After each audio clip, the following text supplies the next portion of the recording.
Mis papás me demandaron para sacarme de la casa que yo pagaba. Reparaba y mantenía con mi propio dinero porque querían vendérsela barata a mi hermana.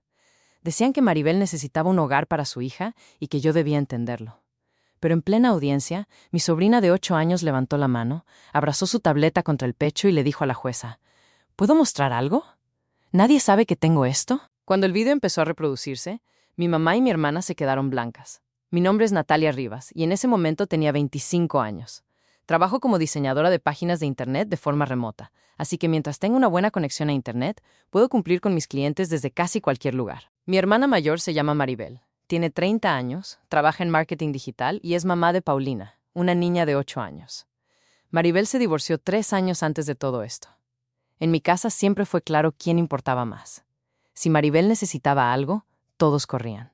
Si Maribel cometía un error, había una explicación. Si Maribel quería algo, había que entenderla porque estaba cansada. Porque era madre, porque la vida había sido injusta con ella. Yo, en cambio, aprendí desde chica a resolver sola. No era una impresión mía. Así funcionaba mi familia. 2 años antes me mudé a una casa pequeña que mis papás tenían rumbo a Santo Tomás Ajusco en la zona alta de Tlalpan. No era una casa elegante. Era vieja, fría, rodeada de árboles, con un terreno descuidado y caminos donde podía salir a caminar sin sentir encima el humo de la ciudad. No me fui ahí porque fuera mi sueño vivir apartada. Me fui porque lo necesitaba. Había gastado muchísimo dinero en tratamientos médicos. Mi salud venía mal. Mi historial en buró de crédito quedó destruido y todavía estaba tratando de estabilizarme. Mis doctores me recomendaron vivir en un lugar más tranquilo, caminar todos los días y evitar lo más posible el estrés y el aire pesado. La casa del Ajusco parecía una oportunidad, aunque estuviera hecha a pedazos. Cuando llegué, estaba en pésimas condiciones. La instalación eléctrica era vieja y me daba miedo usar varios contactos al mismo tiempo. Las ventanas no cerraban bien y por la noche se metía el frío. El techo tenía goteras. Los pisos estaban desnivelados. La bomba del desagüe fallaba. La chimenea estaba abandonada y el terreno parecía no haber visto mantenimiento en años. Fui arreglando todo por partes, conforme podía pagar. Primero la instalación eléctrica, porque no quería vivir con miedo a un corto. Después, las ventanas, el techo, los pisos, la humedad, la bomba y la impermeabilización. No hice todo de golpe porque no tenía ese dinero junto. Cada arreglo salía de mi trabajo, de mis ahorros y de meses de apretarme más. Entre materiales, mano de obra y reparaciones urgentes, metí cientos de miles de pesos para volver esa casa habitable. Mis papás me cobraban 15,000 pesos mensuales de renta. Acepté porque aún así era menos que buscar una casa parecida en una zona tranquila. Y porque con mi buró como estaba, nadie me iba a rentar algo así sin aval, depósito alto y demasiadas preguntas. Cada mes hacía transferencias Pay con el concepto renta casa Ayusco. También pagué servicios predial, atrasado y arreglos que no me correspondían, pero que eran necesarios para vivir ahí. A finales de octubre, cuando ya empezaban a sentirse frías las noches, tuvimos una comida familiar en casa de mis papás. Estaban mi mamá Beatriz, mi papá Ernesto, Maribel, Paulina y yo. Mi mamá había hecho sopa de fideo, pollo en salsa, arroz y una ensalada que preparaba cuando quería fingir que todo estaba tranquilo. Estábamos a la mesa cuando Maribel habló de la casa, como si yo no viviera ahí. Esa casa sería perfecta para Paulina y para mí, dijo cortando su pollo sin levantar mucho la vista. Por fin tendríamos un lugar nuestro. Mi mamá sonrió de inmediato. Pues sí, a ustedes les vendría muy bien. Maribel suspiró como si llevara años soportando una carga que nadie más entendía. Ya no estoy empezando de cero. Tengo una hija. Paulina necesita estabilidad. No andar dependiendo de rentas. Mi papá asintió. Estaría bien que por fin tuvieras algo propio. Yo los miré uno por uno. Nadie me miró a mí. Era como si la casa estuviera vacía. Como si yo no llevara 2 años pagando renta. Como si no hubiera sido yo quien cambió cables, ventanas, pisos y techo. Como si el hogar que ellos querían entregar limpio a Maribel no existiera precisamente porque yo lo había levantado de la humedad y del abandono. En ese momento entendí lo que estaban planeando. Querían sacarme para darle la casa a Maribel. Unos días después, mi mamá me llamó. Natalia, ¿podemos vernos mañana? Quiero hablar contigo de algo. Nos citamos en una cafetería cerca de Insurgente Sur. Salí con más de 1 hora de margen porque bajar desde el Ajusco por Picacho a Ajusco podía hacerse eterno si me tocaba tráfico. Mi mamá ya estaba sentada cuando llegué. Tenía una carpeta sobre la mesa y un café intacto frente a ella. ¿De qué se trata?, pregunté. Abrió la carpeta. Había avalúos, documentos de propiedad, planos del terreno y un borrador de compraventa. Mi nombre aparecía tachado en una hoja donde alguien había escrito observaciones a mano. Maribel ha juntado dinero para un enganche, dijo. ¿Quiere comprar la casa? Me quedé mirándola. Yo vivo ahí. Te vamos a dar 90 días para salir. La frase me cayó en el pecho antes de que pudiera contestar. No puedo salirme así. No se trata solo de buscar otra renta. Mi salud, el lugar, las caminatas, todo eso es parte de lo que el doctor me pidió. Mi mamá cerró la carpeta con una calma que me dolió más que un grito. Puedes encontrar otro lugar. No con mi buró como está. No sin aval y no después de todo lo que pagué ahí. Natalia, no podemos sacrificar el futuro de Maribel por ti. La miré sin reconocerla. Sacrificar. Yo les he pagado renta 2 años. Yo arreglé esa casa. Si Maribel la quiere ahora es porque yo la dejé habitable. Eso fue decisión tuya, respondió. Nadie te pidió que hicieras tanto. Me levanté sin terminar el café. Si me quedaba, iba a decir cosas que ya no tenían regreso. A las pocas semanas llegó la notificación del juzgado. Mis papás habían presentado una demanda civil para que desocupara la casa. Ellos aparecían como demandantes. Yo como demandada decían que ocupaba el inmueble sin derecho, que mi estancia siempre había sido un permiso familiar, que ese permiso ya había terminado y que me negaba a salir, afectando la posibilidad de que Maribel comprara su primera vivienda. Llamé a mi papá en cuanto terminé de leer. «Papá, ¿me están demandando, Natalia? No lo tomes así. Me llegó una demanda. ¿Cómo quieres que lo tome?» No es personal. Ya llegó el momento. Maribel necesita un hogar seguro para Paulina. Yo también necesito estabilidad. Sigo recuperándome. El doctor dijo que me interrumpió. Maribel necesita esto más que tú. Luego colgó. Me quedé en la sala mirando alrededor. Las ventanas nuevas, el piso nivelado, los apagadores que ya no chispeaban, el techo sin goteras, la casa que antes parecía abandonada y que ahora, por primera vez en años, se sentía viva. Ellos no veían mi casa, veían una oportunidad para Maribel. Esa noche empecé a juntar pruebas. Tomé fotos de cada reparación, revisé mensajes con mis papás, imprimí estados de cuenta donde aparecían todas las transferencias de 15,000 pesos con el concepto renta, casa, a Jusco. Busqué comprobantes de luz, agua, internet y predial. Encontré recibos de electricidad, ventanas, techo, pisos, humedad, desagüe e impermeabilización. También encontré una carta vieja de mi mamá, donde me agradecía por pagar el predial atrasado y por mantener la casa en buen estado. Saqué copias de todo. Hice una lista con fechas, montos y trabajos realizados. No era solo para defenderme en un juicio, era para recordarme a mí misma que no estaba loca, que esa casa no me la habían prestado como favor, que yo había pagado por estar ahí y había puesto dinero que jamás iba a recuperar completo. Mis papás empezaron a meter a la familia. Mis tías y mis tíos me mandaban mensajes. Natalia, la familia está primero. Maribel también merece una oportunidad. Piensa en Paulina. Tu hermana está sola. Está siendo egoísta. La única que me llamó para apoyarme fue mi abuela Teresa. Natalia, no dejes que te empujen, me dijo con esa voz firme que siempre había tenido. Esa casa la levantaste tú. Junta tus papeles y no firmes nada por presión. Mis papás dejaron de visitarme, pero Maribel empezó a aparecer en la casa sin avisar. Tenía una copia de las llaves porque mis papás nunca se la quitaron. Yo no cambié las cerraduras en ese momento porque la demanda ya estaba encima y no quería darles un pretexto para decir que me estaba apropiando del inmueble. Pero cada vez que la veía cruzar la puerta sentía que me estaban arrancando algo. Maribel caminaba por la sala como si ya estuviera escogiendo muebles. Aquí pondría unos libreros, decía. Tal vez pinte esta pared de blanco. El cuarto de Paulina puede quedar arriba. Con cortinas claras se vería precioso. Maribel, todavía vivo aquí. Ella apenas me miró. Por ahora, el día de la audiencia llegó cuando el frío ya se sentía más temprano. Entré al juzgado civil con el estómago cerrado. Mis papás estaban sentados con Maribel y Paulina. Nadie me saludó. Paulina me miró de reojo, como queriendo decir algo, pero Maribel le puso una mano en el hombro y la mantuvo cerca. El abogado de mis papás habló primero. Traía traje caro y una voz muy ensayada. Señora jueza, mis representados permitieron de buena fe que su hija habitara una propiedad familiar. Fue un arreglo temporal. Ese permiso fue retirado y la demandada se niega a desocupar el inmueble, impidiendo que se concrete una operación de compraventa con la señora Maribel Rivas, quien busca establecer un hogar para su hija menor. Luego se levantó mi abogada, Susana Castillo. Era directa, clara y no adornaba nada. Solicito que se tengan por exhibidas las pruebas documentales. Abrió una carpeta y empezó a sacar papeles. Estos son comprobantes de servicios a nombre de mi clienta. Estos son pagos de predial realizados por ella. Estos son estados de cuenta con transferencias mensuales de 15,000 pesos bajo el concepto renta casa a Jusco. Aquí están los recibos de reparaciones pagadas por Natalia Rivas y fotografías del antes y después de la vivienda. El abogado de mis papás se movió incómodo. Susana continuó. Mi clienta no era una invitada. Durante 2 años pagó una renta mensual, ocupó la casa de forma continua e hizo mejoras importantes con conocimiento de los propietarios.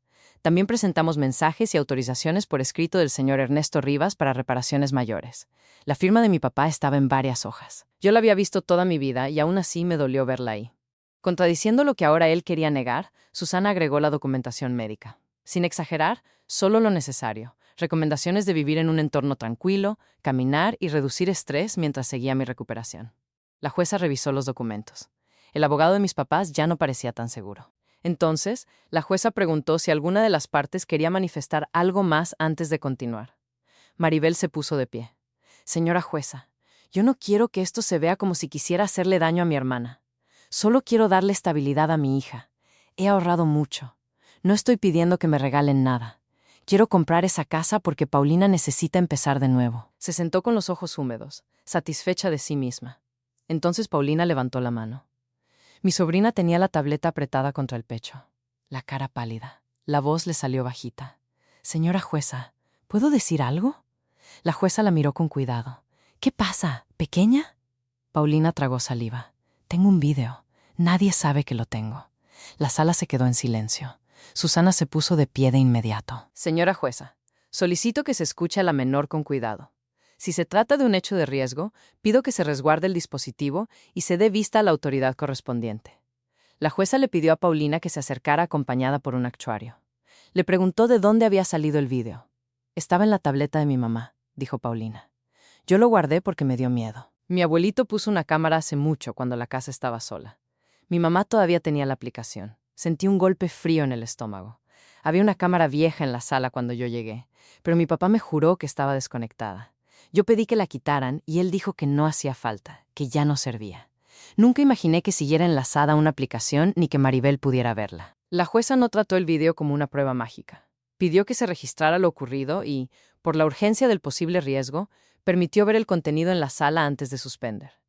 Paulina entregó la tableta con las manos temblorosas. El video empezó. En la pantalla se veía la sala de mi casa. La fecha era de 3 semanas antes, un día en que yo había ido a visitar a mi abuela Teresa. Aparecían mi mamá y Maribel entrando. Maribel caminaba directo hacia la chimenea. Mi mamá se quedaba cerca de la puerta mirando hacia afuera. Maribel se agachó. No se veía cada movimiento, pero sí se entendía que estaba manipulando algo. Usaba una herramienta pequeña. Mi mamá hablaba en voz baja, nerviosa. Ya. Maribel respondió. Ya quedó. Si la prende, se va a llenar de humo y se va a asustar. Mi mamá preguntó lo que todavía escucho algunas noches. ¿Y si se muere?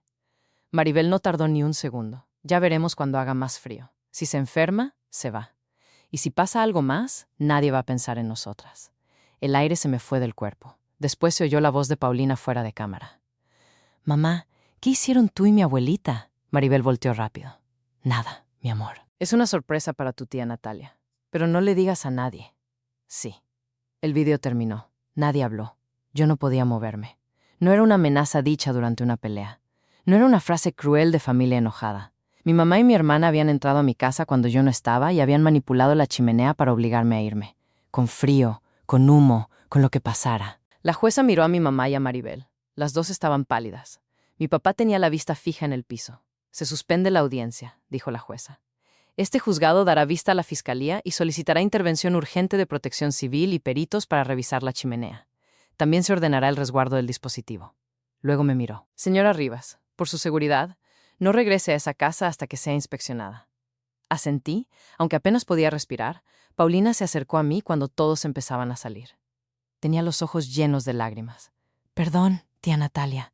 Yo sabía que habían hecho algo malo, por eso lo guardé, la abracé fuerte. No tienes que pedirme perdón, tú me salvaste. Esa noche no regresé a la casa. Me quedé en un hotel. Por suerte traía mi computadora portátil y podía trabajar desde cualquier lugar, pero no pude concentrarme. Abría un archivo y escuchaba otra vez la voz de mi mamá. ¿Y si se muere? Escuchaba a Maribel respondiendo como si mi vida fuera un riesgo aceptable. 3 días después recibí una llamada. Señora Natalia Rivas. Sí. Le habla el agente Ramírez de la Fiscalía. Ya tenemos una primera revisión de la chimenea. Los peritos encontraron manipulación intencional y una situación de alto riesgo. Se abrió una carpeta de investigación. Vamos a necesitar que acuda a declarar. Sí, claro.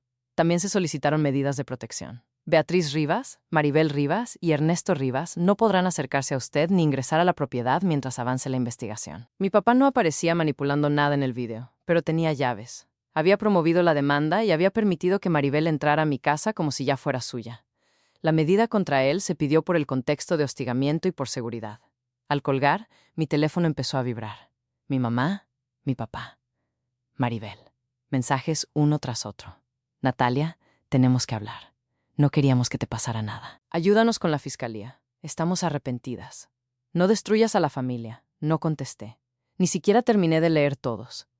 Había pasado demasiado tiempo escuchando lo que ellos necesitaban. Un par de semanas después, ya con los primeros dictámenes, se reanudó la audiencia civil. Esta vez, mi mamá y Maribel no se veían indignadas, se veían cansadas. Mi papá parecía más viejo. La jueza dejó constancia de lo informado por la fiscalía. La revisión técnica confirmaba que la chimenea había sido alterada y que eso había puesto en riesgo mi vida. Había medidas de protección vigentes y una investigación penal abierta. Luego resolvió sobre la demanda.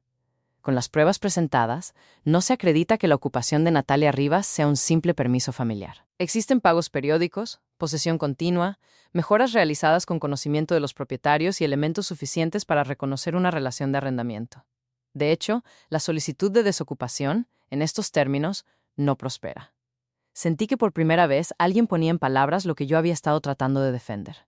La jueza me miró. Cambie las cerraduras de inmediato y conserve toda comunicación por escrito. La audiencia terminó. Mis papás y Maribel salieron sin mirarme. Ese mismo día llamé a un cerrajero. Cambié todas las cerraduras. Después pedí una revisión completa de la chimenea. El técnico fue al día siguiente, revisó, desmontó algunas piezas y negó con la cabeza. Alguien sí le metió mano, dijo. Usted tuvo suerte de no usarla. No dijo más. No hacía falta. Por primera vez en días pude caminar dentro de mi casa, sin sentir que cada rincón escondía una amenaza. Aunque todavía me costaba dormir, la familia volvió a escribir, esta vez con otro tono. Natalia, no sabíamos lo de tu mamá y Maribel no tiene perdón. Perdón por haberte presionado. Entendemos si no quieres contestar. Algunos se disculparon de verdad, otros solo cambiaron de lado cuando les dio vergüenza. A varios no les respondí. No tenía fuerzas para distinguir quién estaba arrepentido y quién solo quería quedar bien. Susana pidió que Paulina no fuera presionada ni usada por nadie. Una trabajadora social habló con ella y también con Maribel. Yo agradecí eso en silencio. Paulina era una niña. Había hecho algo valiente, pero no merecía cargar con lo que los adultos habían destruido. Semanas después me volvió a llamar el agente Ramírez. Su madre y su hermana ya declararon, me dijo. Admitieron haber manipulado la chimenea. Me quedé callada. ¿Qué va a pasar? El caso seguirá su curso. Ellas dicen que no querían matarla, que buscaban asustarla para que dejara la casa. Pero la fiscalía no lo está tomando como una simple amenaza. Casi solté una risa seca. Asustarme con una chimenea manipulada. Entiendo, señora Rivas. Por eso vamos a continuar. La audiencia penal llegó meses después. No fue rápida ni limpia. Hubo papeles, declaraciones, citas, esperas y noches sin dormir. Tampoco fue como en las películas. Fue una sala fría, horas de lenguaje legal y yo sentada ahí escuchando a mi mamá y a mi hermana explicar lo inexplicable. Aceptaron su responsabilidad dentro de una salida anticipada aprobada por el juez. Reconocieron que entraron a la casa y alteraron la chimenea. A cambio, quedaron sujetas a condiciones, vigilancia, restricciones de acercamiento y una reparación del daño. No pisaron prisión en ese momento, pero tampoco salieron limpias. Quedó un antecedente que les iba a pesar durante años. Maribel lloró mucho. Solo queríamos que se fuera, dijo. Pensamos que se iba a asustar. No pensamos. El Ministerio Público la interrumpió. ¿Usted sabía que lo que hizo podía poner en riesgo la vida de su hermana? Maribel bajó la mirada. Sabía que podía hacerle daño. Sabía que podía matarla. Tardó en responder. Sí. Mi mamá también lloró. Fue un error terrible. Yo jamás hubiera querido que Natalia muriera. No la miré. La frase llegaba tarde, demasiado tarde. La reparación del daño quedó fijada en 1.700.000 pesos, considerando daño moral, afectación emocional, gastos derivados del caso y medidas de seguridad. Cuando escuché la cifra, no sentí alivio. El dinero no iba a devolverme la confianza ni el sueño. Pero por primera vez, una autoridad decía en voz alta que lo que me habían hecho tenía peso, que no era un pleito entre hermanas, que no era un berrinche, que no era familia. Después de esa audiencia, Susana me citó en su despacho. Tenemos que resolver el tema de la casa, me dijo. La demanda ya no prosperó. Sí, pero Pero tus papás siguen siendo propietarios legales y Beatriz y Maribel tienen una reparación del daño que no pueden pagar en efectivo. Podemos cerrar todo con un convenio que te deje protegida. El martes siguiente entré a una sala de juntas. Mis papás ya estaban ahí. Maribel también. Su abogado tenía los documentos frente a él. Nadie me saludó. Susana habló primero. La casa de la Jusco está a nombre de Beatriz y Ernesto Rivas. Su valor aproximado es de 3 millones de pesos. Beatriz y Maribel reconocen una obligación de reparación del daño por 1.700.000 pesos a favor de Natalia. Además, existen mejoras pagadas por Natalia y posibles reclamaciones civiles derivadas de esos gastos y del conflicto. El abogado de ellos no discutió. La propuesta es una transacción integral, continuó Susana. Beatriz y Ernesto venderán la propiedad a Natalia por 3 millones de pesos. Natalia pagará 1.300.000 pesos. El resto se compensará con la reparación reconocida por Beatriz y Maribel y con la renuncia de Natalia a promover nuevas reclamaciones civiles por las mejoras ya documentadas. Ernesto no forma parte de la condena penal por la chimenea, pero acepta esta compensación para cerrar el conflicto patrimonial y familiar. Mi mamá levantó la vista por primera vez. ¿Y de dónde va a sacar Natalia 1.300.000 pesos? Susana no se movió. Eso no es asunto de ustedes. Mi papá apretó la mandíbula. Miró a mi mamá. Mi mamá miró a Maribel. Maribel tenía los ojos clavados en la mesa. No estaban arrepentidos de la misma manera en que yo necesitaba que lo estuvieran. Estaban acorralados. Aceptamos, dijo mi papá. Mi abuela Teresa me había ofrecido el dinero una semana antes. Había ahorrado toda su vida con una disciplina que yo siempre admiré. Tenía una parte guardada en una inversión y decía que ese dinero era para cuando hiciera falta de verdad. Cuando le conté el plan, no dudó. Tómalo como tu herencia adelantada, me dijo. Abuela, es muchísimo y tú ya pagaste muchísimo, Natalia. No solo en pesos firmamos el convenio. Días después fuimos a la notaría. Mis papás firmaron la compraventa.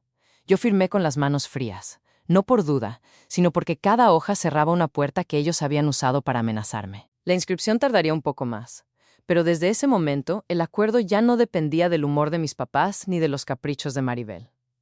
Al salir de la notaría, mi mamá intentó acercarse. Natalia, sé que no quieres escucharme, pero perdón, nunca quisimos. Me aparté antes de que terminara. No quería oírlo. El perdón no me devolvía la tranquilidad. No borraba la demanda. No borraba la chimenea. Maribel me alcanzó en el pasillo. ¿Podemos hablar? Cometí un error enorme, pero seguimos siendo familia. Seguí caminando hacia el elevador. No miré atrás. La casa ya no podía ser usada para amenazarme. Mis papás ya no podían decidir sobre mi techo como si fuera una ficha de cambio.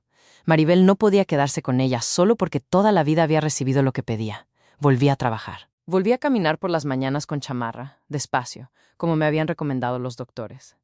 Mi salud mejoraba poco a poco. Hablaba con mi abuela Teresa 2 veces por semana. Ella era la única adulta de mi familia que no me había pedido silencio. Paulina también me llamaba a veces. Maribel lo permitía, quizá por culpa o porque Paulina insistía demasiado. Mi sobrina me contaba de la escuela, de sus amigas, de los libros que estaba leyendo. A veces se quedaba callada de pronto, como si recordara algo. Tía Natalia, me dijo una vez, perdón por lo que hizo mi mamá. No es tu culpa, mi amor. Si no hubiera enseñado el vídeo, tal vez habrías usado la chimenea. Por eso te digo que me salvaste. Yo sabía que algo malo estaba pasando. Solo no sabía qué tan malo. Fuiste muy valiente. Paulina se quedó callada. Algún día vas a hablar con mi mamá y con mi abuelita. No lo sé. Tal vez algún día, pero no ahora. Entiendo. Y lo decía en serio. Paulina entendía demasiado para su edad. Bloqueé los números de mis papás y los correos de Maribel. No quería más explicaciones. De vez en cuando alguien me contaba cosas de ellos. Mi papá se jubiló antes de tiempo, presionado cuando el caso empezó a circular en su trabajo. Mi mamá perdió amigas. Intentó seguir yendo a su grupo de la iglesia, pero la gente la trataba distinto. Maribel siguió en marketing digital, pero ya no con la misma confianza de sus clientes. En su medio se supo lo que había hecho y muchos se alejaron. No me dio gusto, pero tampoco sentí culpa. Ellos tomaron decisiones. Las consecuencias no eran mías. Una tarde estaba trabajando en mi computadora portátil cuando tocaron la puerta. Me asomé por la ventana y vi a mi papá parado afuera. No debía estar ahí. La medida de protección seguía vigente. Llamé al 911. Hay una persona en mi puerta que tiene prohibido acercarse a mí por una medida de protección. Permanezca dentro y no abra. Enviaremos una unidad. Mi papá volvió a tocar. Natalia, por favor, solo quiero hablar. No contesté. Lo vi desde la ventana. Se veía cansado, envejecido, como si en pocos meses se le hubieran caído años encima. Durante un segundo sentí lástima. Luego recordé la demanda. Recordé su voz diciendo que Maribel necesitaba eso más que yo. Recordé la chimenea y el silencio que él eligió cuando todavía podía detener todo. Una patrulla llegó un rato después. El oficial habló con mi papá y él se fue sin discutir. Luego tocaron mi puerta. «Señora Rivas, ¿se encuentra bien?» «Sí, gracias. Vamos a dejar asentado que se presentó aquí porque existe una medida vigente. ¿Quiere que se dé vista a la fiscalía por el incumplimiento?» «¿Lo pensé?» «Sí, déjelo registrado. Si vuelve, quiero que conste desde hoy». El oficial asintió. Después de eso, pasaron meses sin llamadas, sin correos, sin apariciones en mi casa. Nada. Mi vida empezó a volverse tranquila, no de golpe. Al principio, todavía revisaba las ventanas, las cerraduras, la chimenea. Todavía despertaba algunas noches con la garganta apretada, pero poco a poco la casa dejó de sentirse como una escena del juicio y volvió a ser mi casa. Trabajaba, caminaba, visitaba a mi abuela Teresa, hablaba con Paulina, hice nuevos amigos por mi trabajo y me uní a un grupo de senderismo que hacía rutas por el Ajusco, los Dínamos y otras zonas del sur de la ciudad. Conocí gente que no sabía nada de mi historia familiar, gente que solo me veía como Natalia. Cuando la notaría terminó sus trámites y tuve las escrituras en regla, me senté en la sala y miré mi nombre en el documento. No lloré como pensé que iba a llorar, solo respiré. Era un papel, sí, pero también era la prueba de que nadie podía volver a moverme de ahí con culpas, amenazas o demandas. Un año después del convenio, estaba en la terraza mirando el atardecer. El aire estaba frío y olía a tierra húmeda. Pensé en la comida de octubre, en la carpeta de mi mamá, en el juzgado, en la mano levantada de Paulina, en la voz de mi mamá preguntando si yo podía morirme. Pensé en mi abuela sacando sus ahorros sin hacerme sentir una carga. Pensé en todas las veces que confundí aguantar con querer a mi familia. Para entonces ya tenía 26 años. La casa era mía, mi salud seguía mejorando. Tenía trabajo, caminatas, una abuela que me llamaba para saber si había comido y una sobrina que vendría el fin de semana a plantar un pequeño jardín detrás de la casa. Los demás quedaron lejos, no porque yo hubiera olvidado, sino porque por fin dejé de abrirles la puerta. Entré a preparar la cena. Al día siguiente tenía una llamada con un cliente por la mañana y una caminata por la tarde. Revisé las cerraduras antes de dormir, pero ya no con miedo, más bien como quien cuida algo que le costó demasiado. La casa del Ajusco se mantenía firme alrededor de mí. Cada ventana reparada, cada piso nivelado, cada cable seguro dentro de las paredes, me recordaba que yo no había defendido solo una propiedad. Había defendido mi techo, mi salud y el derecho a vivir sin pedir permiso para estar a salvo. Y esta vez nadie podía quitármelo.